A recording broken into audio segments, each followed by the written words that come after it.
More, I want to bring in John Pitney. He's a political science professor at Claremont McKenna College. Thanks for coming on the program today, Professor. How do you see this playing out?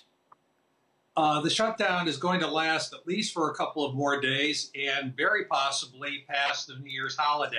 And on January 3rd, everything changes because on that day, Democrats take control of the House of Representatives and will have a good deal more leverage.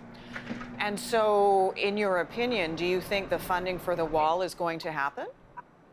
I don't think there's going to be funding for a wall. Democrats are adamantly opposed to it, and if they were to yield to Trump on that point, they'd hear a great deal of anger from their constituents.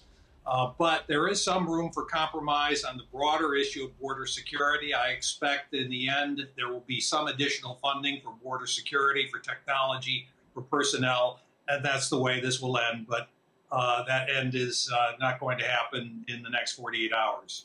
Why is this particular fight, John, so important to Donald Trump? It's something he campaigned on.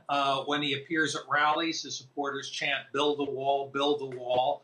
And it's something that he needs for his base. Unfortunately for him, the great majority of American people oppose his position. So how will he likely spin this? Because we know that obviously he's quite a mercurial figure. And will he be able to spin this in a way that he can portray it as a win for himself? Whatever happens, he'll portray it as a win. His entire career, he's had disasters and bankruptcies. Whatever happens, he portrays as a win. The difference is this time, most people aren't going to believe it. How likely is that, though, to impact his base, which is still significantly quite high? I think 35% was the last poll I read. About a third of the American people are probably going to support him no matter what. So if he calls it a win, ultimately, most of them are going to believe that it's a win. But the problem for him is there's growing discontent in the country about not only this issue, but about the broader issue of the economy. And that's going to be the major source of trouble in the months ahead. Yeah, and I wanted to turn to that because the markets are tanking, in part because of Trump and his policies and his tweets. Today, just a short time ago, he was going after the Fed, saying, quote, "The only problem our economy has is the Fed."